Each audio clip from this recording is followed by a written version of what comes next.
तो कैसे हो आप सभी लोग? बढ़िया। चलो तो स्टार्ट करें। अभी तक हमने क्या क्या कर लिया है? हमने रस्सी को ठीक तरीके से समझ लिया। बताओ रस्सी का मेन काम क्या होता है? एनर्जी को एक जगह से दूसरी जगह ट्रांसफर करना। उसके बाद में स्प्रिंग भी ठीक तरीके से अध्ययन कर लिया। स्प्रिंग का मेन काम क्या होता है? एक तो वेट मेजर करना, कल बताया था वेट मेजर कर सकते हैं। सीधा वेट बेटा एकदम ठीक है। एक तो वेट मेजर कर सकते हैं। दूसरा काम क्या है? गाड़ियों के जो सस्पेंशन होते हैं उसमें भी लगाते हैं ना, कि इसमें कितने कम झटके लगेंगे, उसका सस्पेंशन कितना अच्छा है। अरे बोलते नहीं है क्या उसको? आम भाषा में एक दूसरा नाम भी है उसका। आज हम कर लेते हैं पुली। देखिए पुराने कुएं देखे किसी ने? उसके कुएं के ऊपर ये लगा रहता था। अपने यहाँ राजस्थान में उसे भूण बोलते हैं, लकड़ी का है ना। उसके ऊपर ऐसे, तो उसमें क्या होते थे, जो महिलाएं होती थी वो क्या करती थी, रस्सी से, महिलाएं क्यों कोई भी मतलब वो रस्सी से क्या करती थी, इधर डालती थी और अंदर पानी भर के लाती थी। ऐसा होता था पहले। दूसरा काम क्या हुआ, जब मोटर आ गई है ना, फिर पानी खींचने वाला काम तो कौन करता था? मोटर। लेकिन मोटर किसी दिन खराब हो गई तो अंदर कौन जाएगा? मैकेनिक, उसे ठीक करने। तो मैकेनिक को भेजने का काम इससे करते थे और उसके लिए मोटा सा रस्सा होता था जिसे अपन लाव बोलते हैं, याद है क्या किसी को? हाँ, तो वो ऐसे डालते थे और वो, अब थोड़ा गौर करने की कोशिश कीजिए कि वो काम कैसे करता था। अगर आपको पता है तो उसके साइड में दो लकड़ी का या पत्थर का रखते थे और बीच में एक ये होता था, ऐसे फंसा के रखते थे अपन। अरे यस और नो? मतलब ये पूरा फंसता था, इधर से इधर तक आता था। अरे ठीक है ना। हाँ, इसको एक्सेल बोलते हैं, पता है क्या? ओके, तो ये हो गई पुली। अब देखो मैं पुली का डायग्राम तो बिल्कुल ऐसे बना दूंगा यहाँ पर, लेकिन एक्चुअल में जो पुली आपको समझनी है, इसको गिरनी बोलते हैं, पता क्या? गिरनी। ठीक है, मैं पुली लिखूंगा आपसे। डायग्राम तो मैं ऐसे बना दूंगा, ऐसे। ये लो पुली बन गया, ठीक है ना। ये जो डॉट दिखा रहा हूं, ये डॉट क्या है? ये इसका एक्सिस है। क्या है बेटा इसका? एक्सिस है, एक्स है। अच्छा, तो इसका मतलब हुआ ये रही पुली इस तरीके से। ये दिख रहा है मार्कर, ये क्या बनेगा इसका? हाँ, मैं हूं कौन? कृष्ण। सुदर्शन चक्र है मेरे हाथ में। एक सर खोल दूंगा तेरे से, यहां से सीधा इसके हेल्प से। चलो अब अपन समझते हैं इसका मेन काम क्या होता था। क्या क्या लगता है इसका मेन काम क्या है? चलो मेन काम समझाने से पहले मैं एक कहानी समझाऊं। हाँ, वही अपना कौन? जिद्दी। जिद्दी कौन था? जाट। जाट जिद्दी होते ना। हाँ, तो उसकी कहानी क्या है बेटा? उसकी कहानी कुछ ऐसी है कि एक दिन गांव में क्या हुआ कि बोला कि एक ब्लॉक को खींचना है, ठीक है ना। इस ब्लॉक को खींचना है, मान लेते हैं मास इसका कितना है? एम है, और रस्सी से इसको खींचना है। लेकिन जाट क्या बोला कि मैं तो खींचूंगा, ऐसे नहीं खींचूंगा। उसको यहां खड़ा कर दिया ऐसे, बोला कि ले भाई रस्सी बांध ले और तो उसको खींच ले। बोला नहीं नहीं नहीं नहीं नहीं, मैं तो अगर खींचूंगा तो कैसे खींचूंगा? सिर्फ ऐसे खींचूंगा। बोल दिमाग खराब है तेरा, ऐसे कैसे खींच पाएगा? नहीं, ऐसा बात होते हो लॉजिकल है कि नहीं कि भाई तो ऐसे आराम से खींच ले। लेकिन ये तो क्या है, जिद्दी है। और इसने जिद पकड़ ली। क्या जिद पकड़ी? कि खींचूंगा तो मैं ऐसे ही खींचूंगा रस्सी को, वरना नहीं खींचूंगा। अब इसकी जिद को पूरा करवा देते हैं। अरे करवा दे। अच्छा चलो चलो, कैसे पूरी करेगा? कैसे पूरी कर सकते हैं? कैसे पूरी कर सकते हैं? क्या बोलो? 2 घंटे लगा देंगे? 2 लगा दें, एक भी काम हो सकता है वैसे। बालक कह रहा है 2 लगा देते हैं, तो चलो 2 कैसे लगाए? हाँ, दो पुली लगाने का प्रयास करता हूं मैं। एक पुली। क्या बात है, क्या बात है सर। ये रस्सी ऐसे आ रही है, पता है ना। फिर इधर गई, फिर यहां ऐसे कर दिया, समझ गए? और फिर ये रस्सी ऐसे हो गई, ले खींच ले, कर ले मन की पूरी। तो अब ये ऐसे खींचेगा तो ये ब्लॉक आएगा कि नहीं आएगा? आएगा। एक्चुअली अपन अपनी एनर्जी यहां से इस रस्सी के थ्रू ट्रांसफर कर रहे हैं ना। बहुत बढ़िया, बहुत सुंदर। लेकिन पुली का काम क्या हुआ यहां पर? पुली का क्या काम हुआ? मेन काम क्या हुआ? ऐसा सोचो जरा कि पुली का मेन काम क्या हो सकता है? जैसे रस्सी का काम है एनर्जी को ट्रांसफर करना, है ना। जैसे अपन बोलते हैं खींचना, लेकिन वास्तविकता में क्या है? एनर्जी को ट्रांसफर करना। स्प्रिंग का भी काम है कुछ ना कुछ। वैसे इसका क्या काम है? पुली का काम क्या है? कम ऊर्जा में जाता है। देखो एनर्जी तो कंजर्व है ना उस, अरे यार हो गया वो रस्सी का काम है। पुली का काम क्या है? पुली का काम है फोर्स की डायरेक्शन को चेंज करना। दिमाग में घुस रही थोड़ी बहुत, अरे सर फोर्स की डायरेक्शन को चेंज कर दिया इसने, नहीं समझ रहे हो तुम? देखो देखो देखो, तुम फोर्स किधर लगा रहे हो? नीचे। ब्लॉक किधर आ रहा है? इधर की ओर। डायरेक्शन चेंज हुई कि नहीं हुई? अरे वाह। तो पुली का मेन काम क्या होता है? लिख देना नीचे। पुली का मेन यानी मुख्य काम होता है क्या करना? क्या होता है? हाँ, फोर्स की डायरेक्शन को चेंज करना। फोर्स की डायरेक्शन को चेंज करना। हिंदी में वाले बच्चे लिख ले, बल की दिशा को बदलना। ये थोड़ी बहुत तो बात पल्ले पड़ रही होगी मेरे ख्याल से, अगर ज़्यादा भी नहीं पड़ रही होगी। इसको छोड़ दे, अभी इसको एक बार छोड़ दे, एकदम खाली पेज पे लिखना शुरू कर, ठीक है ना? अगर जो क्वेश्चन आए उसको सोल्व करना शुरू कर, देखते हैं कि कितना जल्दी। और बाकी घर से पढ़ के आया कर, है कि नहीं? हाँ, और यहाँ आके जो मेरे वाले क्वेश्चन हैं वो अगर लग पा रहे हैं तब तो इसका मतलब ये माना जाएगा कि चैप्टर बहुत अच्छा है, और जब पेपर लूँगा तो उसमें नंबर भी बहुत अच्छे आएंगे। सीधा सा मतलब होगा।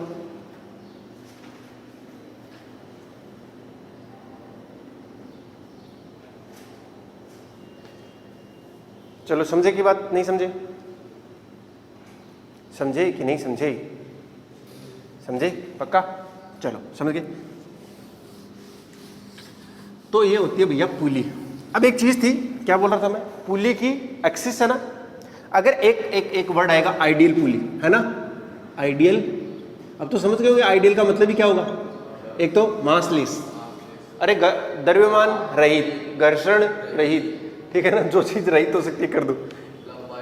हाँ, लंबाई रहित मत बोल तू ऐसा कुछ भी, ठीक है ना?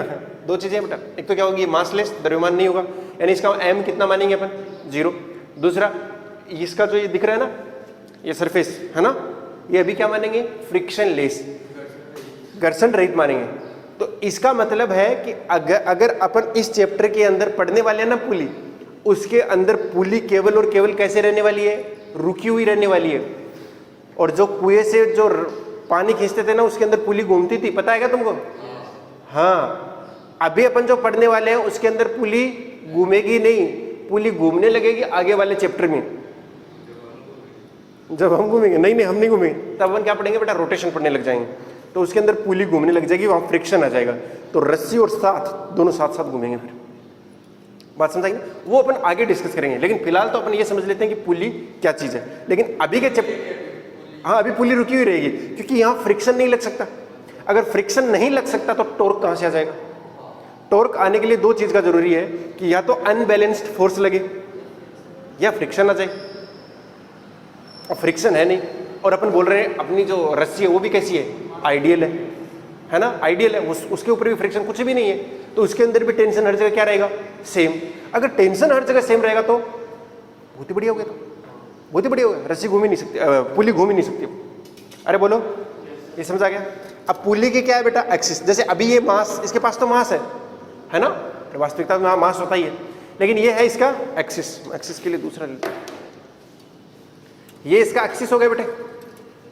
अरे हुआ ना? अब मैं इसको ऐसे रख रहा हूं, ठीक है ना? अब बताओ, पेन दे दे यार, हाँ ज्यादा अच्छा रहेगा। ये हम खेलने के लिए काम में लेते थे, विकेट बनाते थे, इसको टूट जाएगा पेन सह नहीं पाएगा। चलो कोई नहीं, छोड़ो। उधर तक आना चाहिए। ये हो गया बेटे? अरे दिख रहा है क्या? हाँ।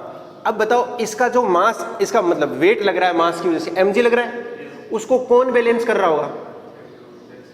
हाँ, इसकी एक्सिस द्वारा इसके ऊपर एक क्या लगेगा?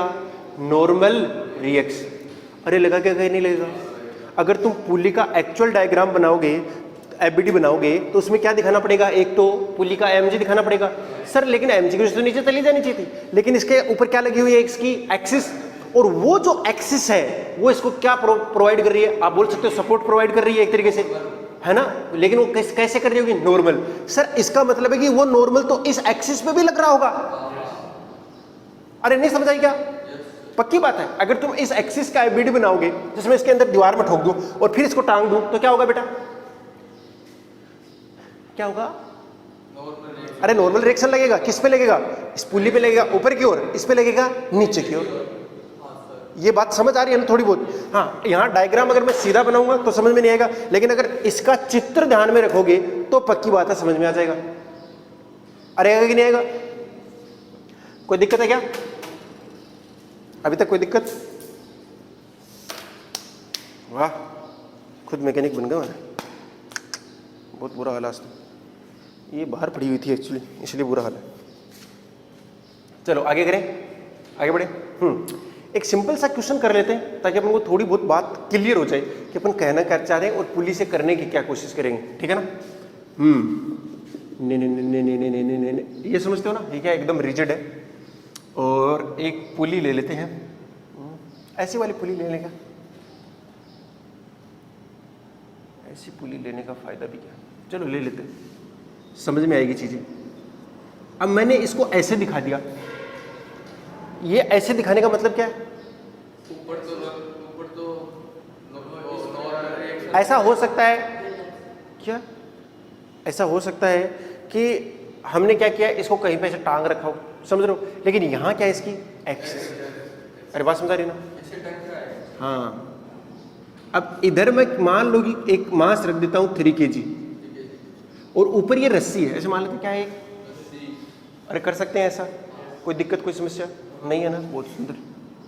और इधर भी कितना है बेटा? 3 kg। अभी मैं अगर कुछ और ले लूँगा तो फिर ये भागने लग जाएगा। अरे जिधर भारी होगा फिर वो उधर भाग जाएगा। तो मैं एकदम 3 kg लेना। बोलो क्या इक्विलिब्रियम में रहेगा? बिल्कुल रहेगा। तो इस रस्सी के अंदर टेंशन कितना आएगा? ये टेंशन देखना बेटा, बहुत ध्यान से देखनी पड़ेंगी आपको चीज़ों को। हाँ, इधर बोलो इसका आईबीडी बनाऊंगा मैं सीधा, कितना आएगा? 3G, लेकिन ऊपर क्या आएगा? एक टेंशन। इसमें भी क्या आएगा? नीचे ऊपर टेंशन। बताओ टी की वैल्यू कितनी आएगी? 3G आएगा। कोई बच्चा 6G ना बोल दे, ठीक है ना? ये 3G आएगा। इसका बना दो, 3G आ रहा है और वो टी इसको बैलेंस कर रहा है ना? हाँ ठीक है, बढ़िया बढ़िया बढ़िया। अगर अब तुम इस पुली को देखो, अगर इस पुली को देखो, इस पुली का आईबीडी बनाने की कोशिश करो बेटा मैं एक बार के लिए। पुली मासलेस है इसलिए कोई mg नहीं लगेगा। अरे बात समझ आ गई ना? अगर मैं आइडियल ले लूं तो कोई दिक्कत है किसी को? नहीं है। ये पुली है बेटा, ठीक है, बहुत बढ़िया। अब लगाओ पुली के ऊपर फोर्स कौन से लग रहे हैं? पुली के ऊपर दिखाने आपको। सर एक तो यहां लग रहा है, इस साइड से टेंशन खींच रहा है इसको, इस साइड से भी कौन खींच रहा है? टेंशन। रस्सी सेम है इसलिए उसमें टेंशन भी क्या रहेगा? सेम रहेगा। अच्छा तो इधर लगा कौन? टी। सर इधर कौन लगा? टी। तो सर मुझे इसमें टेंशन निकालना हो तो मैं मान लेता हूं इसमें कितना है? टी डेस है। सर वो ऊपर की ओर लगा कितना? टी डेस। अरे लगा कि नहीं लगा? अब इसका मास कितना है? 0। और वैसे भी इसका एक्सेलरेशन कितना है? अरे है कि नहीं है? है। तो एफ नेट, वाई डायरेक्शन के एफ नेट कितने हो जाएंगे बेटा? 0 कर दो। तो ऊपर की डायरेक्शन में सिर्फ टी डेस है, नीचे की डायरेक्शन में कितना है? 2t। यानी इस ऊपर वाली रस्सी में कितना टेंशन हो गया? 6G हो जाएगा। अब थोड़ा आप सोच के देखिए, इस छत के ऊपर कितने, इस छत को भी तो खींच रही होगी रस्सी नीचे की ओर, कितने से खींच रही होगी? 6G से खींच रही होगी। और वास्तविकता में 6G ही आना चाहिए था, क्योंकि नीचे कितना है? 6G है ना? अरे mg 2mg हो गया ना, 6G हो गया। अच्छा, और वो 6G कहीं ना कहीं तो बैलेंस हो ही रहा होगा, वो यहाँ हो रहा होगा ना, दिख रहा है पूरा। तो वहां से तो छत से तो कितना ही आ रहा होगा? 6G ही आ रहा होगा। अरे बोलो, इस पुली का समझे, यहाँ पे डबल आएगा, इसका डबल यहाँ आएगा। देखो T इस साइड है, T इस साइड है, तो इसका डबल आया कि नहीं आया? आया ना? आया आया आया। एक क्वेश्चन करते हैं।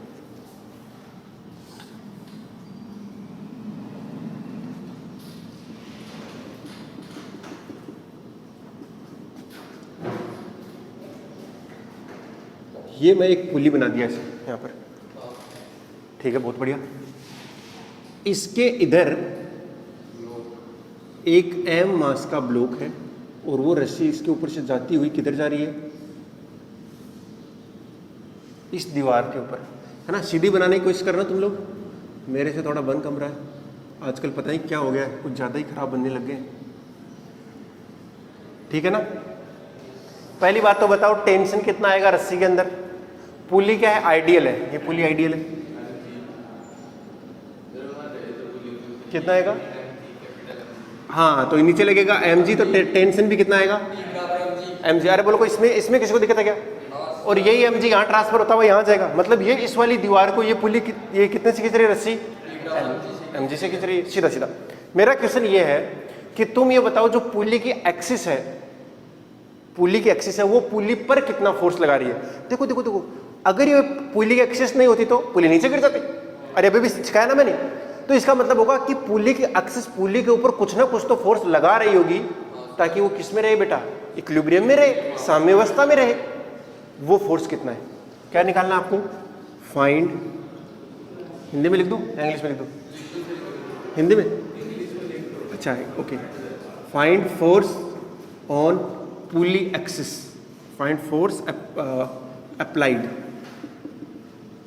Bye pulley axis on pulley. अच्छा, कोई बच्चा बता पाएगा आंसर, 2 mg बताया, कोई और, सीधा बट, कोई और, 2 mg बताया इसने। आईबीडी बना लेते हैं, ऐसा क्या है, तो बता दे फिर, यस क्या,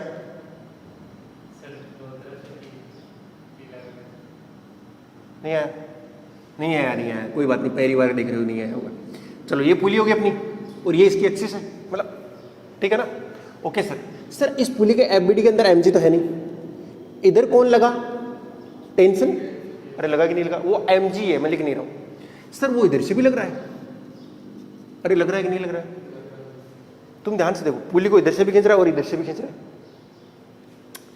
इसको देखो यहां से, अगर मैं इसको यहां से काट दूं और पकड़ूं तो मैं इस पुली को इधर से भी खींच रहा हूं और एक्चुअली ब्लॉक भी इधर से भी खींच रहा है, तो इधर से भी टी आएगा और इधर से भी टी आएगा, तो टोटल कितना हो गया बेटा, है ना, इतना रैप्टा मारू है ना, हाँ क्योंकि ये बल है और बल सदिश राशि होती है, इसलिए हमें इसका क्या लेना पड़ेगा, है ना, वेक्टर लेना पड़ेगा। तो बताओ बताओ बताओ बताओ, ये दोनों वेक्टर क्या है बेटा, ये एक टी इधर लगा, एक टी इधर लगा, तो दोनों के परपेंडिकुलर, दोनों परपेंडिकुलर हो गए, तो अंडर रूट 2t आएगा सीधे। जब दो फोर्स समान हो, इक्वल हो और बीच का एंगल 90 डिग्री हो तो क्या आएगा, under root a square plus b square आएगा, प्लस 2ab कोस थीटा, तो 0 हो गया, तो अंडर रूट 2t आ गया। और अगर दो फोर्स इक्वल हो, उनके बीच का एंगल 60 डिग्री हो तो कितना आता है, अंडर रूट 3a या 3b, कुछ भी लिख लो, है ना, हाँ मेल देंगे।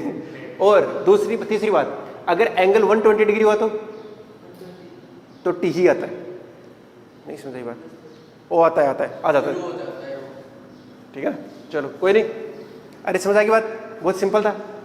कुछ अगर किसी बच्चे को ये समझ नहीं आ रहा कि मैंने कैसे लिख दिया, तो ये मैंने ऐसे लिख दिया, under root t square plus 2 into में a इंटू में b इंटू में कोस 90, ये सुन लो, इसको हल कर लेना, अंडर रूट 2t आएगा। ओके, एक और दे दूं, इसी का भाई दे दूं, ये ठीक तरीके से लिख लेना अगर किसी बच्चे को समझ नहीं आए। पुली की एक्सिस द्वारा पुली पर कितना बल लगेगा, या पुली की एक्सिस द्वारा पुली पर लगाया गया बल,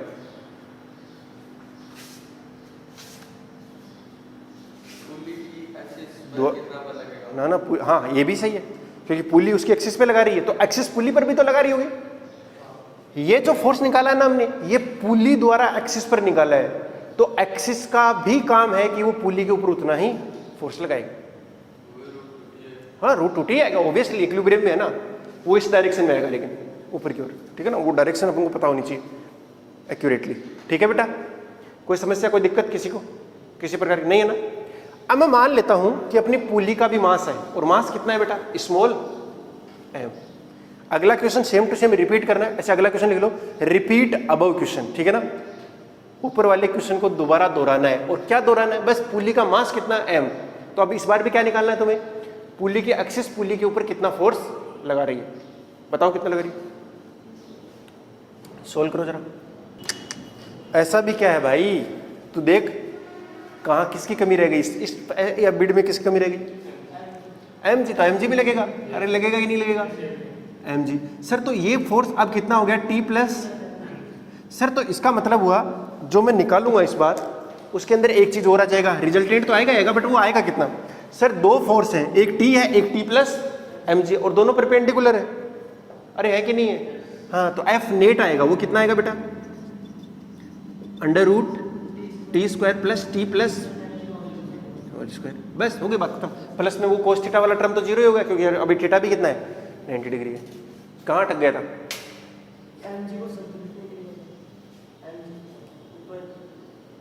क्या ये मैं लगा लिया कि पुली के ऊपर नेट फोर्स कितना लग रहा है।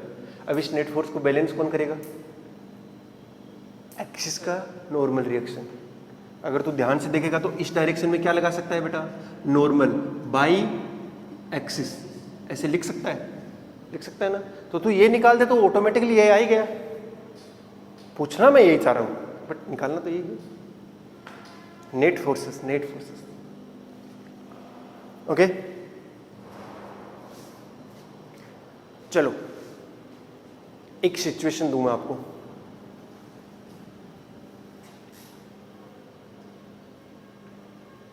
कि क्या आप अपने से भारी चीज को उठा सकते हो क्या? अच्छा, यस। किस किस को लगता है कि वो अपने से भारी चीज को उठा सकता है? तो उठा सकता है। कितनी भारी को उठा सकता है? कितनी भारी को उठा सकता है? जैसे मान लेते हैं तेरा मास 50 kg है, तो तू 100 kg को उठा सकता है? उठा सकता है। इस बार हमारे ना वो अनाज होता है तो बोरे होते हैं गेहूं के, उसको रखने आ जाना है ना। मुझसे थोड़ा वो दिक्कत देता है यार वो हाथों से उठाते हैं ना, बड़ा जोर आता है। 150 नहीं, पुली की मदद से 150 उठा सकता है। 200 नहीं, 500 500 kg उठा सकता है क्या? 200 नहीं उठा पा रहा तो 500 तो कैसे उठा लेगा? कोई और बच्चा?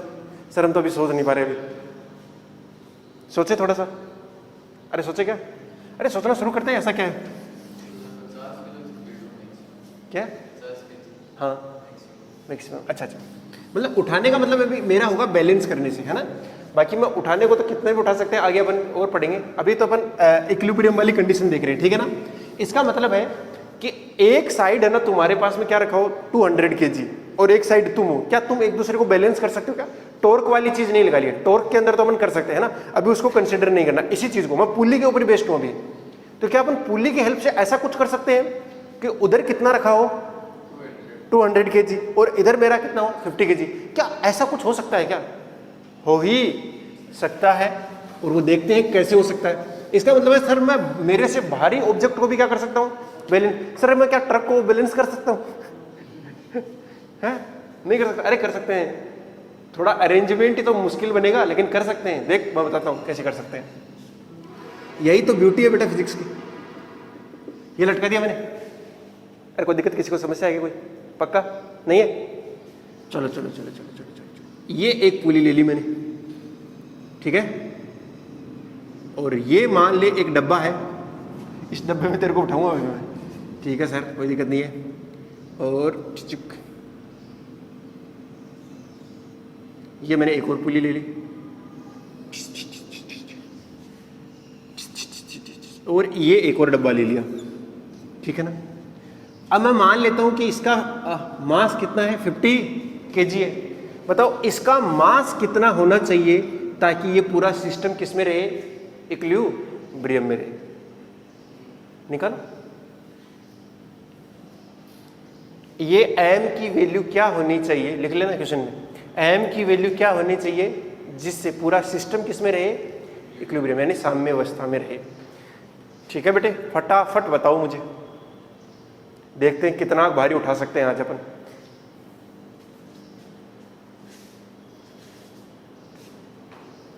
निकला कितना है बेटा?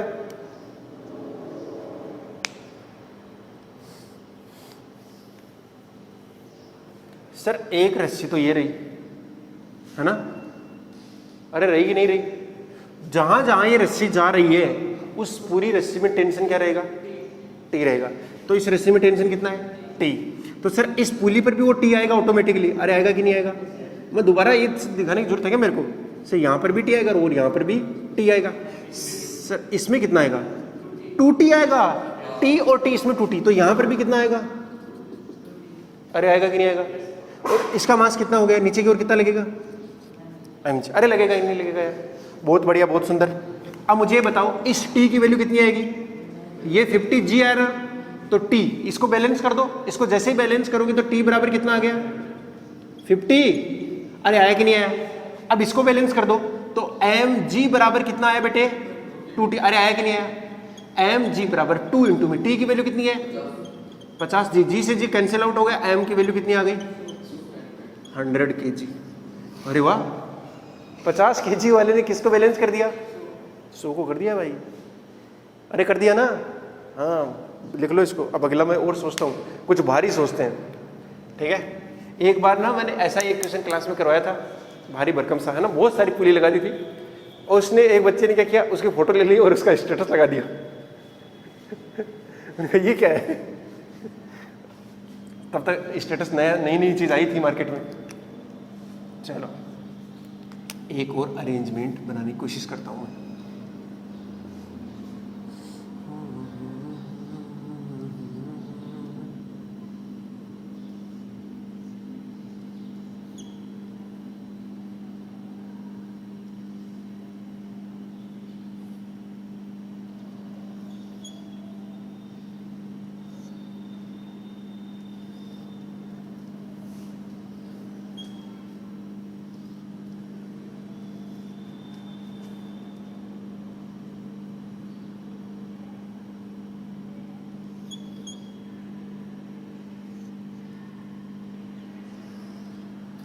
सिंपल सा ही लिया था, बहुत ज़्यादा भारी नहीं ले रहा। चाहूँ तो मैं और भी पुली ऐसे जोड़ते जा सकता हूँ, जोड़ते जा सकता हूँ।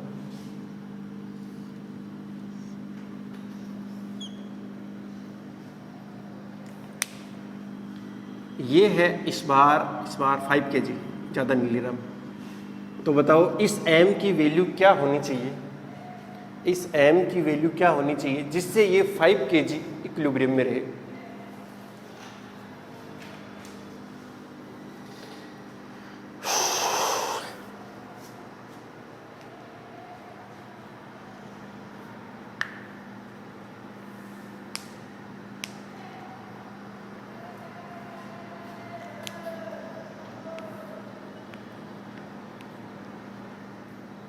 सीधा देख के बता सकते हो तुम वैसे।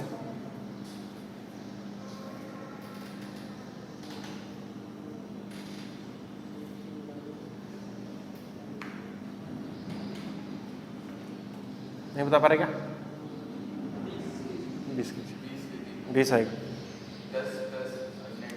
हाँ निकाल, सीधा सीधा टी लगा दो, टी यहाँ आएगा ना, यही टी भाग जाएगा, टी और टी आएगा। बोलो सर ये टी है तो इस पे कितना आएगा 2t आया, बहुत बढ़िया बहुत। और यहाँ पर भी क्या आएगा टी और टी आएगा, रस्सी सेम है इसलिए उसमें टेंशन भी सेम, तो इधर भी 2t और इधर भी 2t, 2t कितना हो गया 4t, और एक t की वैल्यू कितनी है 5, तो 4t की वैल्यू 20 रहेगा ना। m की वैल्यू कितनी आ गई 20 kg। चाहो तो बना सकते हो, तो यहाँ से t इक्वल टू आएगा 5g और इधर से आएगा 4t equal to mg, t की वैल्यू रख देना, आपका m आ जाएगा 20 kg। मतलब सर मैं अपने से 4 गुना को तो अभी बैलेंस कर गया, तो सर आगे आगे ऐसे पुली ऐड करते जाएंगे तो क्या हम और भी उठा सकते हैं, ऑब्वियसली उठा ही सकते हैं। तुम चाहो तो मैं 10-15 और लगा सकता हूं। अरे बोलो, करे कोशिश, कर दे कोशिश, एक और करनी है, एक और करना है, चल भाई कर ले, सिंपल है। बता से क्या है सर, मुझे लगा सीख गए होंगे, अब तक सीख तो गया होगा वैसे। हाँ तो ठीक है यार, और करने की जरूरत है क्या वैसे, नहीं और क्या करना है बस, बाकी ऐसे ही चलता रहेगा। मैं 10-15 पुली और लगा भी दूंगा तो क्या फर्क पड़ जाएगा, वही चीजें रहेगी। ठीक है। अब देखो अपने पास ना बहुत डिफरेंट टाइप के क्वेश्चन बचते हैं जिनको करना बहुत ज़्यादा जरूरी है, ठीक है ना। अगर मैं बोलूँ कि चैप्टर ये इतना ही था तो बहुत है, इतना है ना, इतना पढ़ना बहुत है, लेकिन जेई के लिए इतना काफ़ी नहीं, क्योंकि उसमें क्वेश्चन ऑफ वेराइटी जो है, अलग अलग प्रकार के जो क्वेश्चन आएंगे ना, उनसे भी तो निपटना है। तो उनसे कैसे निपटेंगे हम, वो निपटने के लिए अपन को अलग अलग टाइप के क्वेश्चंस करना जरूरी है। अरे बोलो यस और नो। तो एक सिंपल क्वेश्चन से पहले शुरुआत करते हैं। पहले इक्विलिब्रियम में जितने वाले क्वेश्चन अपन पॉसिबल हो सकते हैं वो सारे निपटा लेते हैं, और उसके बाद में अपन जब वो इक्विलिब्रियम नहीं रहेगा, ठीक है ना, यानी नेट फोर्स जीरो नहीं रहेंगे, वो वाली कंडीशन देखेंगे। उसके बाद में अपन कंस्ट्रेन वाली क्वेश्चन आती हैं। कंस्ट्रेन पता है तुमको? अरे कंस्ट्रेन का मतलब कुछ नहीं, तो थोड़ी और चीज़ें आ जाती हैं, ठीक है ना, 2-2 3-3 रस्सियाँ आ जाएंगी उसके अंदर। चलो एक नॉर्मल सा क्वेश्चन करते हैं, है ना, तुम कोशिश करना कि तुमसे हो ही जाए, कोशिश करने में क्या जा रहा है। Okay okay okay.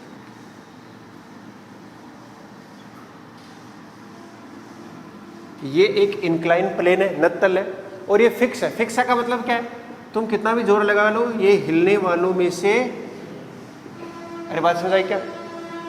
ठीक है, एक ब्लॉक रखा हुआ है यहाँ पर, उसको एक रस्सी से जोड़ के रखा गया है, ओके। फिर यहाँ पर एक स्प्रिंग लगा दी गई है, और यहाँ इसको इस तरीके से अरेंज किया गया। ये जो एंगल है वो है 30 डिग्री, ये इसका जो मास है वो है 2 kg, इसका जो मास है वो है 3 kg।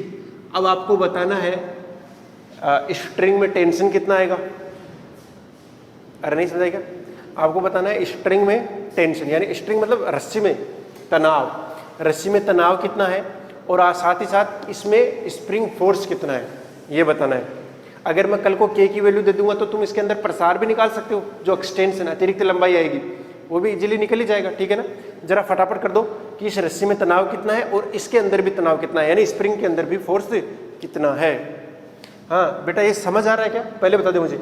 ये ना तेरा बिल्कुल बेसिक क्वेश्चन है, इनसे क्वेश्चन नहीं आएगा, पक्की बात है, लेकिन अब ऐसे क्वेश्चन देखने की आदत डाल ले, ठीक है ना। पुली कभी भी आ जाएगी। इनका ज़्यादा मजा तब आएगा जब अपन फ्रिक्शन वगैरह भी कंसिडर करने लगेंगे, पुली घूमने लगेगी अपने पास में, जब कंस्ट्रेन लगाने लग जाएंगे, ठीक है ना, तब तगड़ा आएगा। पुली घूमेगी तब ज़्यादा मजा आएगा, क्योंकि उसमें एंगुलर मोशन आ जाएगा। आएगा कि नहीं आएगा? कौन ये मतलब एंगुलर डिस्प्लेसमेंट आएगा, वेलोसिटी आएगा, एक्सेलरेशन आएगा, सारी चीज़ें आएंगी एंगुलर।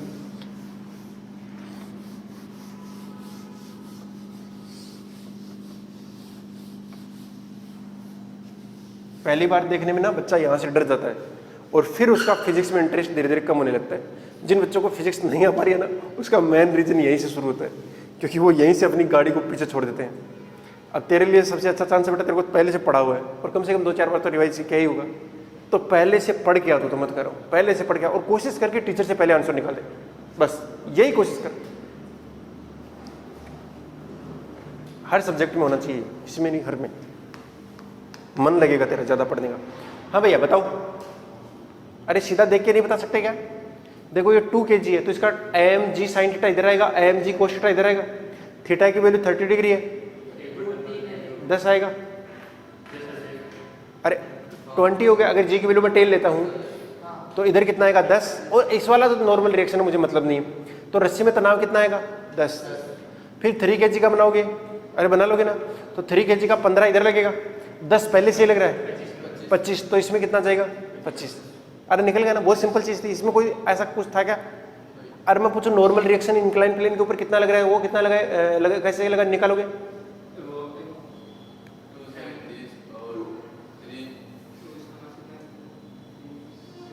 देखो अभी नॉर्मल रिएक्शन निकालना तुम्हारे थोड़ा बस का नहीं है पूरा तरीके से। बताऊं कैसे? सारी चीज़ें देखनी पड़ेंगी तुमको, पूरा PNC लगाना है, जो जो संभावना हो सकती है सब देखना है, जितने तरह के केस बन सकते हैं सब देखने।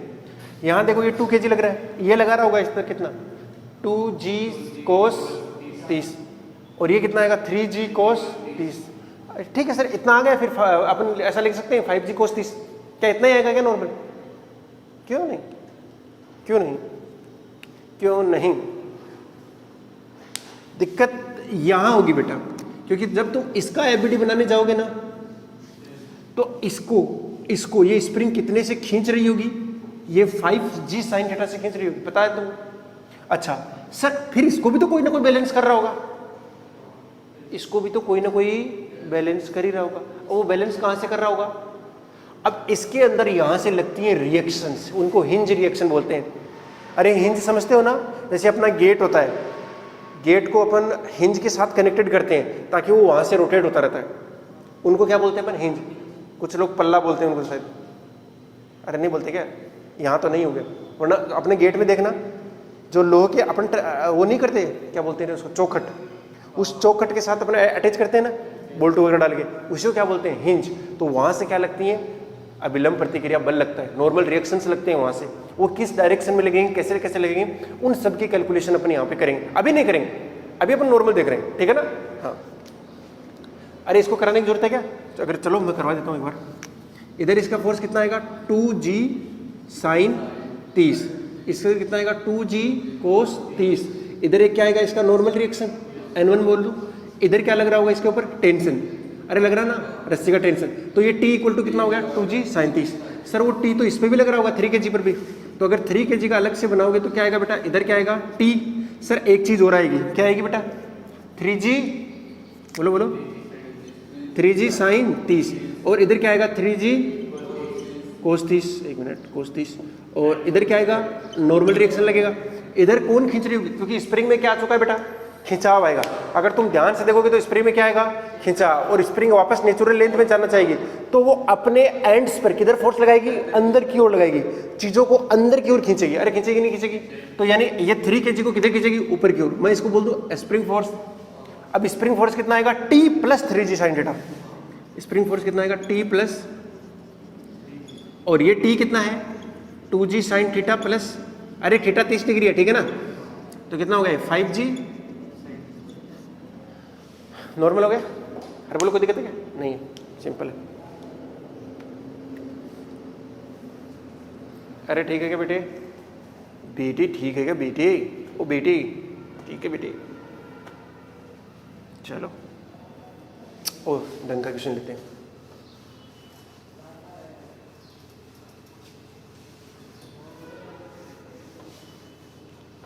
ये क्वेश्चन जो कर देगा वो अच्छा बच्चा माना जाएगा। क्वेश्चन की थोड़ी इंपॉर्टेंस को समझने की कोशिश कर रहा है, क्या कहना चाह रहे हैं, ठीक है। अगर मैं मान लेता हूं कि बेटा मेरे पास क्या है, एक ग्राउंड है, ठीक है ना।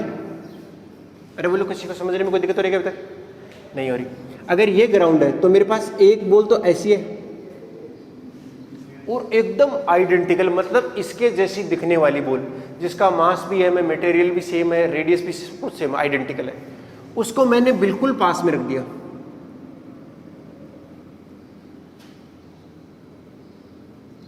कुछ इस तरीके से, ठीक है ना। ये सही नहीं बना मेरे से, बट समझ गए ना तुम लोग।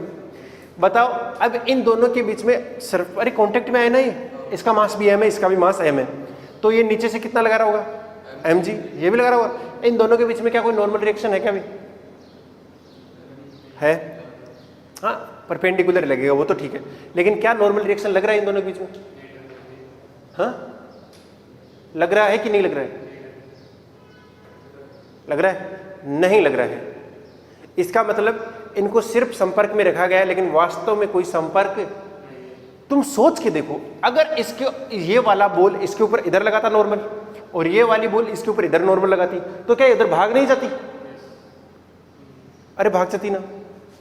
तुम सोच के देख लो यार, दो बॉल ऐसे पास पास रख दो, क्या वो भाग जाएंगे कैसे, हम भाग गए ऐसे, ऐसा थोड़ी होता, कभी ऐसा नहीं होता ना।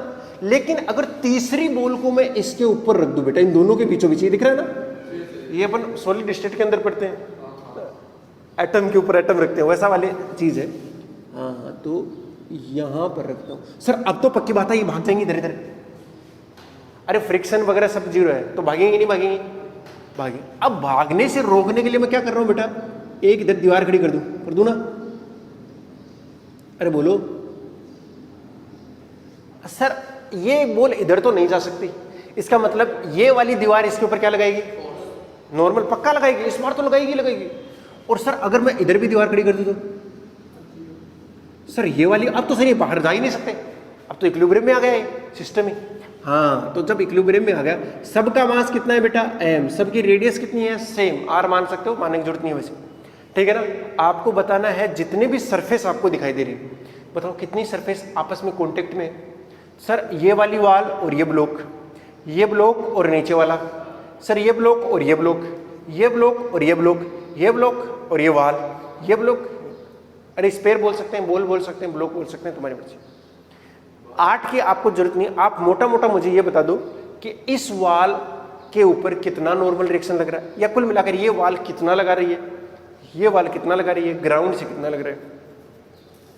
क्वेश्चन काफी अच्छा है समझने की दृष्टि से, ठीक है ना। थोड़े दिमाग के दागे खोलने वाला है, खोलो जरा, उधेड़ो, कैसे करेंगे? हो पाएगा बेटा? क्यों समझ नहीं आया? क्वेश्चन ऐसे उठा के दे दिया, लिखा हुआ है नीचे, मैं बताऊं क्या लिखा हुआ है? तीनों गेंद एक समान है जिनका मास m है, ठीक है। आपको बताना है ऊर्ध्वाधर यानी वर्टिकल वाल से लगने वाला नॉर्मल रिएक्शन और ग्राउंड से लगने वाला नॉर्मल रिएक्शन। अरे अभिलंब प्रतिक्रिया बल, क्या आप क्वेश्चन समझ आए क्या निकालना है? और मैंने पूरा समझाने की कोशिश करी है वैसे, अगर ध्यान से देखेगा कि अगर दो गेंदें रहेंगी तो उनके बीच में कोई नॉर्मल नहीं, लेकिन जैसे ही तीसरी रखूंगा तो ये दोनों इधर उधर भागने की कोशिश करेंगी। अब जैसे ही भागने की कोशिश करेंगे, हमने दीवार खड़ी कर दी तो ये दीवार जाने नहीं दे रही ना। क्यों नहीं जाने दे रही? क्योंकि ये नॉर्मल रिएक्शन इसके ऊपर लगा रही होगी, पक्का लगा रही होगी। वो फील दिलाने की कोशिश कर रहा था मैं, तो आया थोड़ा बहुत फील कि यस ये दीवार इसके ऊपर क्या लगा रही होगी? Normal reaction. वो कितना लगा रही होगी वो सवाल है एक्चुअली। हो काफी औखा हो गया। देखो अगर थोड़ा सा बुद्धि का प्रयोग ज्यादा करना है, जहां सिमेट्री दिखाई देना वो बहुत अच्छी चीज है। देखो इन दोनों, ये दोनों एकदम सिमेट्रिकल आइडेंटिकल है ना, सब कुछ आइडेंटिकल है। यानी सर ये दीवार जितना इसके ऊपर लगा रही होगी वही दीवार इसके ऊपर भी इतना ही लगा रही होगी। तो सर अगर अपन इस ब्लॉक यानी इस बॉल की स्टडी कर लें तो अपना काम हो जाएगा। अरे हो जाएगा ना। अब इस ब्लॉक के ऊपर कौन कौन लगा रहा होगा? सर ये इधर वाली दीवार, ये इधर वाला ब्लॉक, ये इधर वाला भी, सर नीचे वाला भी, और खुद mg भी है कि नहीं? तो मैं बोलोगे नामकरण कर रहा हूं 1 2 3, ठीक है ना। ये है बॉल नंबर 1, ये है बॉल नंबर 2 और ये 3। सबसे पहले मुझे 1 के बारे में थोड़ा सा जानना पड़ेगा, क्योंकि 1 के बारे में जानेंगे तो क्या पता लगेगा? इन दोनों के बीच में लगने वाला नॉर्मल रिएक्शन। अगर तुम वैसे ध्यान से देखो ना इस सिस्टम को, तो इस सिस्टम में ग्राउंड से लगने वाला नॉर्मल मैं तुरंत बता सकता हूं आंख बंद करके, वो आएगा 3 mg, क्योंकि टोटल मास कितना है? 3 m, और उसको बैलेंस कौन कर रहा है? ग्राउंड कर ही रहा है। सीधी सी बात, कितना आएगा? 3 mg। ये तो आंख बंद करके बता सकता हूँ, लेकिन इसका आंख बंद करके नहीं बता सकता हूँ। मैं साबित कर दूंगा वो 3 mg आएगा, ठीक है ना। समझते जाना, क्वेश्चन थोड़ा सा ठीक होने वाला है। ये मान लेते हैं वो m वाली है पहली बॉल। अरे बोलो ठीक है जी सर, इसका एबिलिटी बनाओ फिर। सर इसके ऊपर इधर से क्या लग रहा है? अरे लगा कि नहीं लगा? लगा सर। सर इस गेंद के ऊपर ये वाली गेंद नंबर 2 क्या लगा रही होगी? नॉर्मल। और नॉर्मल कहां से जाता है? ये अगर स्पेयर है तो कहां से जाएगा? सेंटर से। तो इन दोनों का सेंटर तो यही रहा और इसका ये रहा। अरे बोलो अगर सब कुछ आइडेंटिकल ही है बेटा, तो बताओ ये क्या एक इक्विलेटरल ट्राइंगल नहीं बनेगा क्या? ध्यान से देखो, ये भी 2r, ये भी 2r, ये भी 2r। अरे बनेगा बनेगा। तो एक गया इधर शो करके, ये नॉर्मल रिएक्शन किससे लगा है? दूसरी से गेंद से। सर उतना ही नॉर्मल रिएक्शन इससे लगेगा, क्यों? क्योंकि आइडेंटिकल है।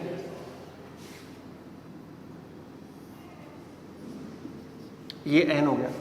अरे बोलो कोई दिक्कत है क्या? नहीं है। और अगर तुम ध्यान से देखो तो ये वो इक्विलेटरल ट्राइंगल हो गया ना, तो ये एंगल पूरा कितना हो गया?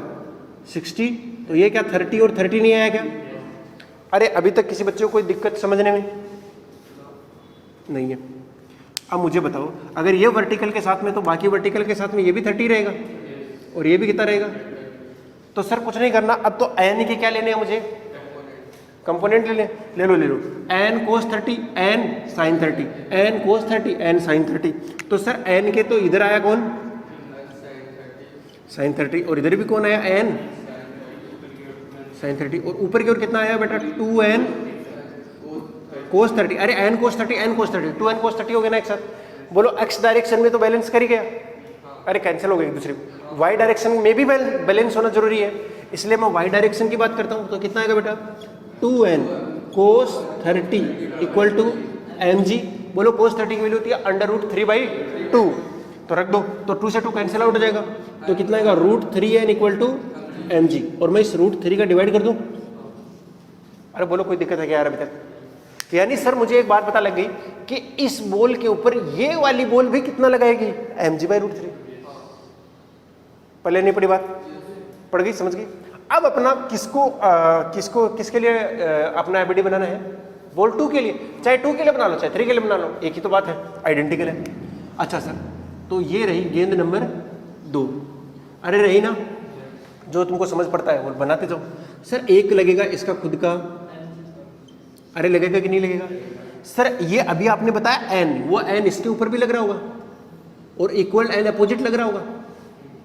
अरे बोलो यार, इस एन की वैल्यू है कि नहीं मेरे पास है। और मुझे कोई बच्चा बता सकता है ये एंगल कितना आएगा, क्योंकि देखो यहाँ से इक्विलेटरल ट्रायंगल बनेगा तो ये एंगल कितना है 60 डिग्री है, लेकिन ये 60 हॉरिजॉन्टल के साथ में है, तो वर्टिकल के साथ 30 आएगा, तो ये भी एंगल कितना आएगा। बोलो कोई दिक्कत कोई समस्या किसी बच्चे को नहीं है। बहुत सुंदर। सर एक ग्राउंड से भी क्या लगेगा, तो मैं लिख दूं एन जी, यानी नॉर्मल फ्रॉम, लिख सकता हूं, कोई दिक्कत है किसी बच्चे को नहीं है। सर सर सर सर ये साइड वाली दीवार इसके ऊपर क्या लगाएगी, एक नॉर्मल लगाएगी ना, उसको मैं वो लिख देता हूं normal from wall, W N W लिख दूं। सर ये इधर वाली गेंद भी तो इसके ऊपर नॉर्मल लगाएगी,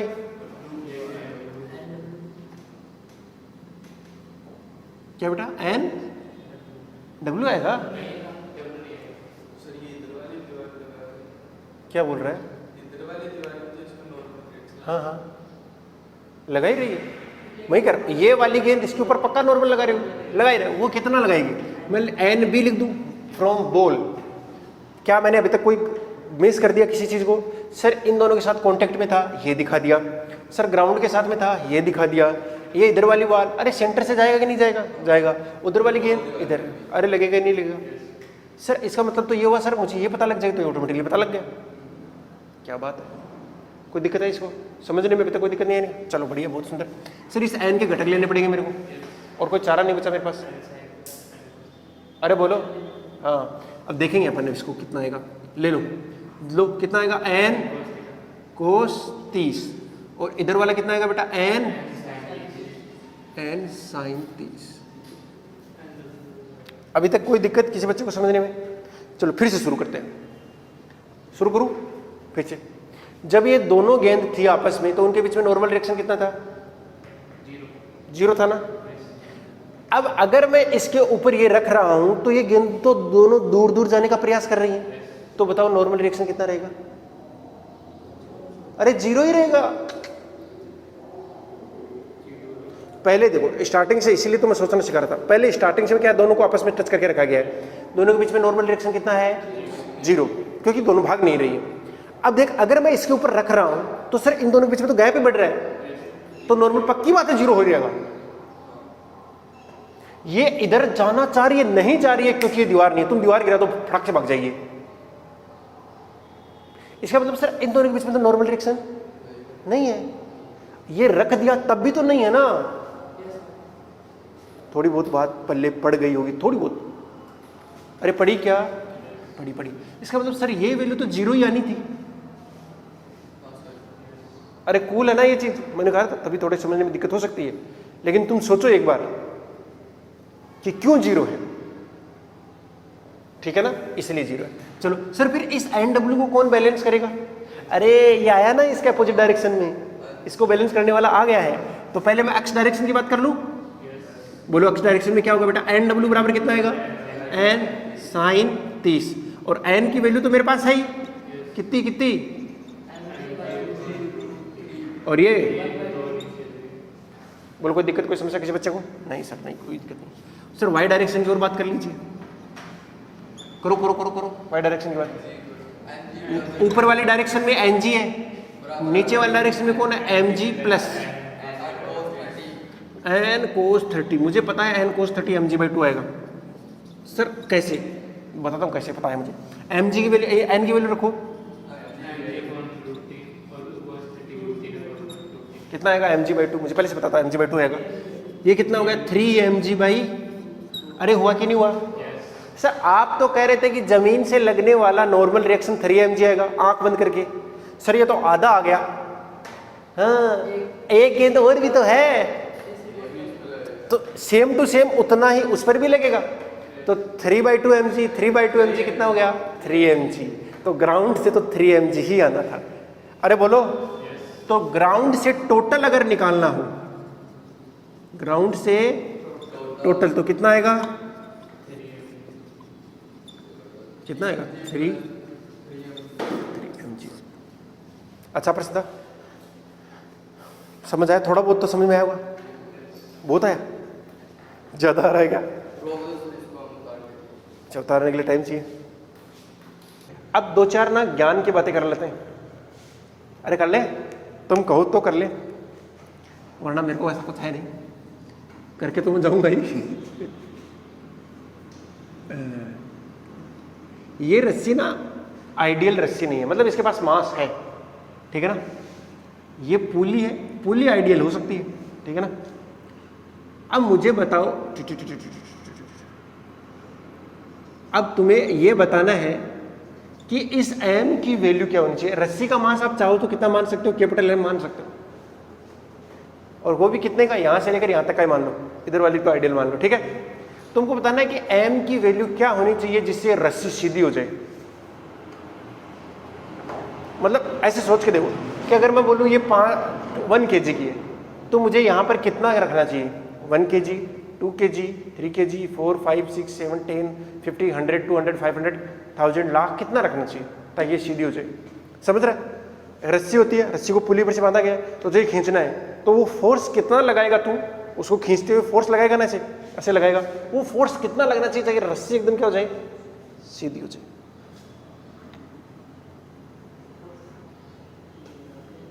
बताओ बताओ, सोचो जरा।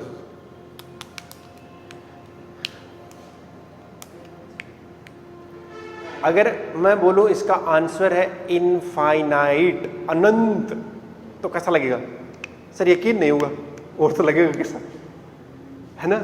लेकिन यकीन करना पड़ेगा, तुम्हारे पास कुछ चारा नहीं, और यकीन ही करना पड़ेगा। अब देखना, मैं कोशिश कर रहा हूँ कि तुमको यकीन दिलवा दूं, है ना। ठीक है, ध्यान से देखिए इस रस्सी को, तो इस रस्सी का क्या लगेगा, एक है mg लगेगा, नहीं लगेगा, पक्का लगेगा, वो तो कोई दो राय नहीं उसमें। सर एक क्या लगेगा, टेंशन, अरे लगेगा कि नहीं लगेगा। अब ये दो फोर्स आ गए, रस्सी के ऊपर दो फोर्स आएगी नहीं आए। अब इन दोनों फोर्स का रिजल्टेंट हम क्या चाहते हैं कि सिर्फ और सिर्फ किस डायरेक्शन में आए, इधर। अरे आए कि नहीं आए, परिणामी जो बल है, रिजल्टेंट जो फोर्स है, वो किधर आना चाहिए, इस डायरेक्शन में आएगा। तुम बोलोगे सर आ ही नहीं सकता क्योंकि दो फोर्स है, परपेंडिकुलर है, तो रिजल्टेंट इन दोनों के बीच में आएगा। अरे आएगा कि नहीं आएगा, आएगा सर, पक्का आएगा।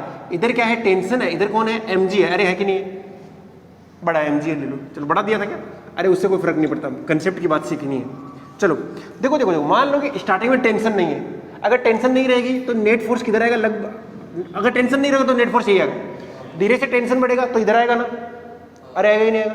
अरे वही अपने जो खम्भों के ऊपर जो तार लटके रहते हैं, वो ऐसे रहते हैं ना, रहते हैं, हाँ रहते हैं। अब क्या करता हूं मैं, थोड़ा सा टेंशन बढ़ाता हूं, टेंशन बढ़ाऊंगा तो रिजल्टेंट फोर्स किधर जाएगा बेटा, किधर की ओर जाना चाहेगा, सर ये इस टेंशन की ओर जाना चाहेगा। सर टेंशन थोड़ा और बढ़ाओ, सर तो ये इधर जाना चाहेगा। सर टेंशन थोड़ा और बढ़ाओ, अरे ये सर इधर जाना चाहेगा, सर थोड़ा और बढ़ाओ।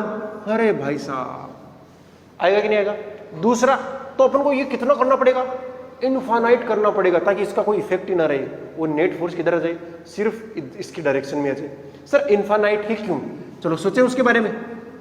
अरे बोलो, मैं मान लेता हूं कि ये एंगल कितना है, थीटा है ना, तो लिखाओ टेन थीटा, लिखाओ मुझे टेन थीटा कितना आएगा, mg अपॉन में t आएगा कि नहीं आएगा। सर t की वैल्यू कितनी रखूं जिससे थीटा 0 हो जाए, t की वैल्यू क्या रखूं जिससे थीटा कितना हो जाए, 0। अरे इधर रखना पड़ेगा ना, अरे ये रिजल्टेंट फोर्स है।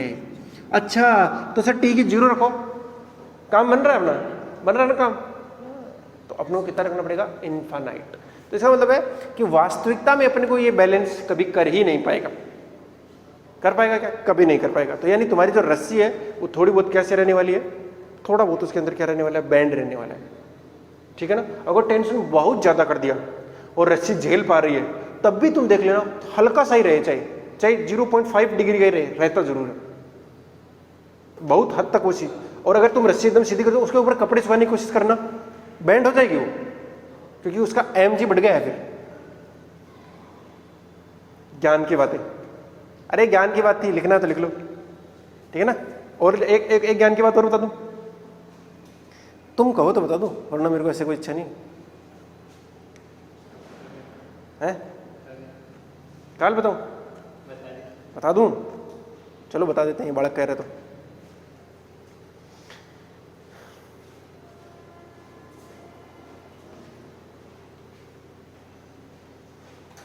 हो गया, अरे बोले यार हो ही गया होगा बेटा, वही करो ना, दिमाग झकझोर कर देना चाहिए तुम्हारा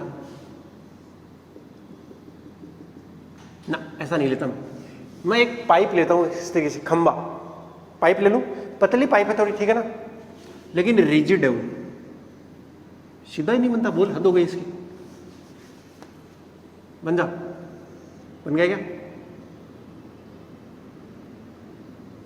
वाह, जो बना वापस मिट गया,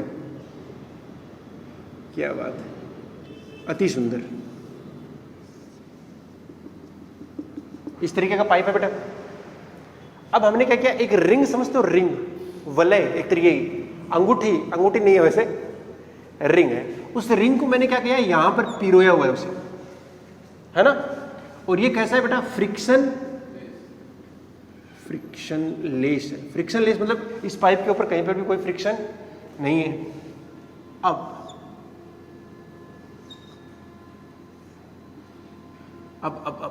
थोड़ा ये क्या हो गया, ज्यादा नीचा हो गया क्या?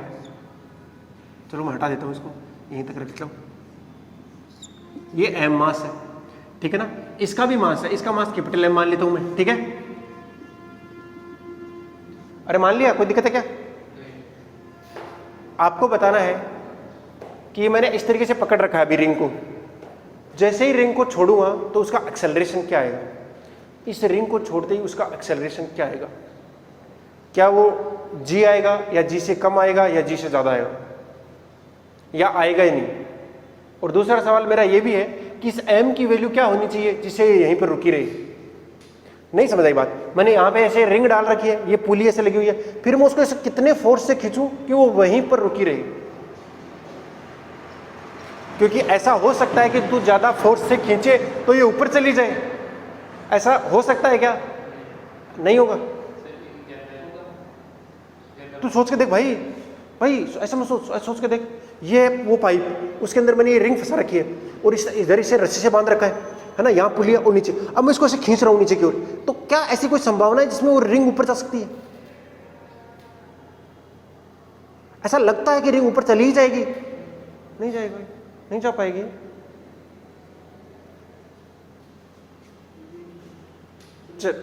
है ऐसा लगता तो है कि चली जाएगी। अरे नहीं लगता क्या यार? ऐसा सोच के देखना, ऐसे मैं खींच रहा हूं ऐसे नीचे की ओर, तो सर ऊपर की ओर जा सकती है, ओब्वियसली जा ही सकती है। सर इसका एक्सेलरेशन कितना होगा मुझे तो ये बता दो बस, जैसे ही मैं छोड़ूंगा रेस्ट से तो इसका एक्सेलरेशन कितना होगा? एम का आंसर तो ऐसा आने वाला है तुमने कुछ सोची ना होगी, ठीक है ना।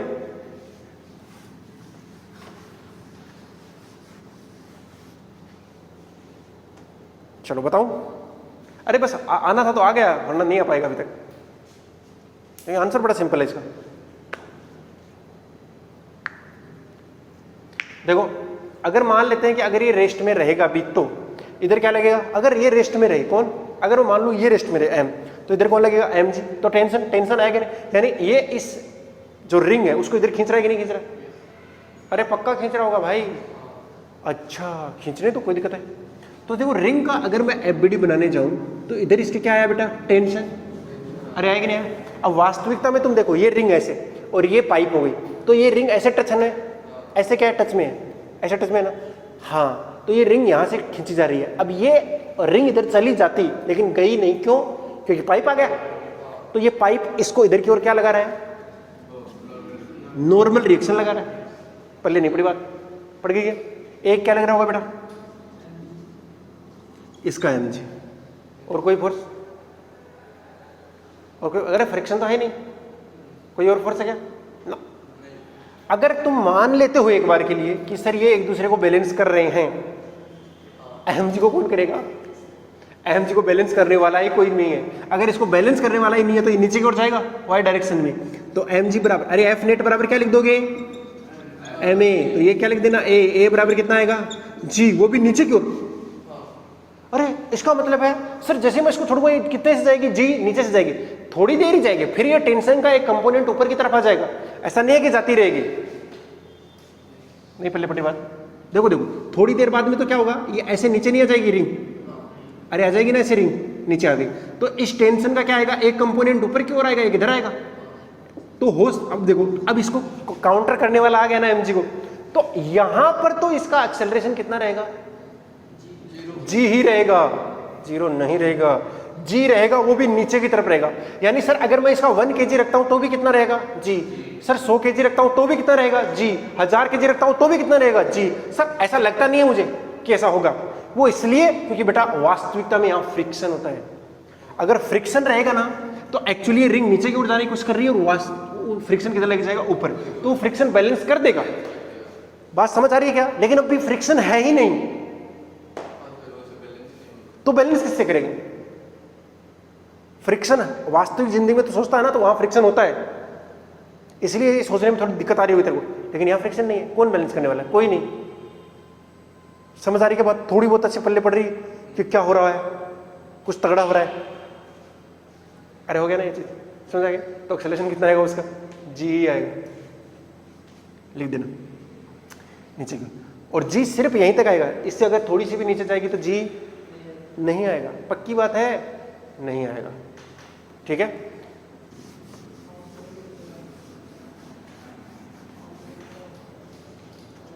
हाँ क्वेश्चन देख लो बेटा क्या है? हो सकता है क्वेश्चन समझ में आ जाए तो सॉल्यूशन भी आ जाएगा। ये मैं क्या ले रहा हूँ, एक नीचे वाला ग्राउंड ले लूँ, किसी दूसरे में साइड डाली थी क्या? समय डाली थी। चलो ये ग्राउंड हो गया बेटा। अब मैं क्या कर रहा हूँ, इसके ऊपर एक इंक्लाइन प्लेन रख रहा हूँ और इसका मास कितना है? Capital M. और ये रेस्ट में रहे जरूरी नहीं है क्योंकि नीचे कोई फ्रिक्शन नहीं है। इसमें भी नहीं डाली यार इसने, इसके निप में डालता है।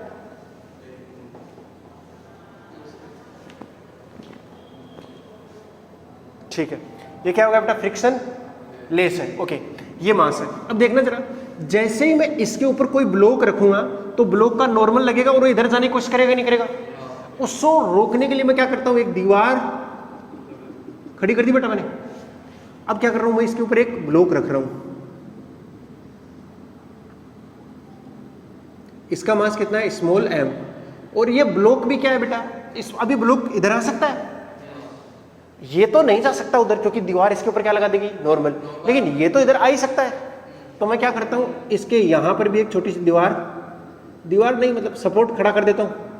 अब ये इसके ऊपर क्या लगेगा? नॉर्मल, तो इसको भी जाने नहीं देगा। मैं एक बार ऐसे ही मजे के लिए इधर भी रख देता हूं, ठीक है ना? तो कितनी चीजें होगी? एक सरफेस कितनी होगी? 1 2 3 4 5। इन सब के बीच में नॉर्मल रिएक्शन कितना है वो निकाल के लाना। अरे कोई बहुत भारी पर्सन थोड़ी दे रहा हूं क्या? नहीं दे रहा हूं। फिर से मैं बता देता हूं क्या है इसके अंदर। क्या है बेटा? ये मास एम है इसका, ये स्मॉल एम है और कहीं पर कोई फ्रिक्शन नहीं है, सब कुछ फ्रिक्शन लेस है। ये इसके साथ है, इसके साथ है, यहां पर है, ये है, ये सब सभी सरफेस के बीच नॉर्मल रिएक्शन निकालना है, ठीक है ना? हाँ, नॉर्मल रिएक्शन, ठीक है ना? कुल मिला के ज्यादा आपका मेन काम किससे है? एक तो ग्राउंड से निकाल देना, एक इस ऊर्ध्वाधर दीवार से, है ना? एक किससे निकालना? ये यहां खड़ी हुई है ना, इससे भी निकाल देना। इनसे तो निकाल सकते हो ना? हाँ, ग्राउंड से तो मैं आंख बंद करके बता सकता हूं, capital M plus small G आएगा। अरे capital M plus small M into में जी आएगा नीचे वाली ग्राउंड से, तो ठीक है ना? कोशिश करना तो तुम करो तो तुम्हारा उतना ही आ जाए, ठीक है ना? अच्छा, एक क्वेश्चन और दे दूं क्या? वो थोड़ा काइनेमेटिक्स भी यूज कर लेते हैं उसमें। अरे बोलो, कोई समस्या? तगड़ा क्वेश्चन है, ठीक है ना? देखो इस क्वेश्चन को अभी तक मतलब होने को बहुत सिंपल क्वेश्चन है, लेकिन अभी आपके लिए सोचना थोड़ा भारी हो जाएगा। ये एक स्प्रिंग लगी हुई है बेटा, ठीक है ना? अरे बोलो, इस तरीके से, और ये अभी किस में है? नेचुरल लेंथ में है, मतलब प्राकृतिक अवस्था में अपनी, ठीक है? और इधर से क्या है बेटा? एक एम मास का ब्लॉक भागा आ रहा है। अरे क्या हो रहा है बेटा? एम मास का ब्लॉक कितनी स्पीड से भागा हुआ आ रहा है? v स्पीड से। u नहीं मानते तो चलो u मान लेते हैं। u स्पीड से भागा हुआ आ रहा है।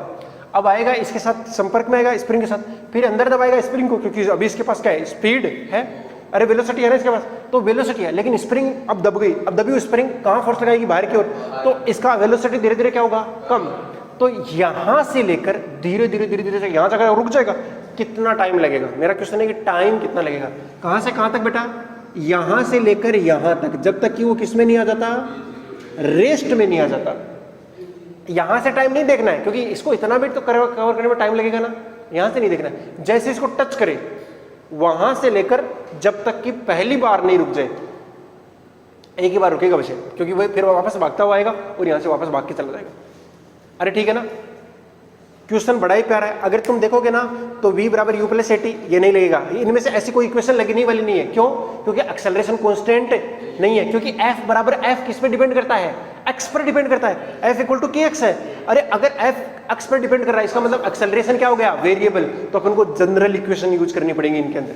तुम करना, कल आते ही पहले इनको डिस्कस करेंगे दोनों को, ठीक है ना। ये तो बड़ा प्यारा क्वेश्चन है, ठीक है ना, इसमें तो इंटीग्रेशन भी अच्छा खासा यूज होगा। वैसे इसका दूसरा तरीका है, वो दूसरा तरीका तुम्हें यूं उत्तर दे देगा, ठीक है। चलो फिर आज के लिए इतना काफी है, ठीक है। चलो, wishing you all the very best, मिलते हैं नेक्स्ट क्लास में, तब तक के लिए बाय, जय हिंद।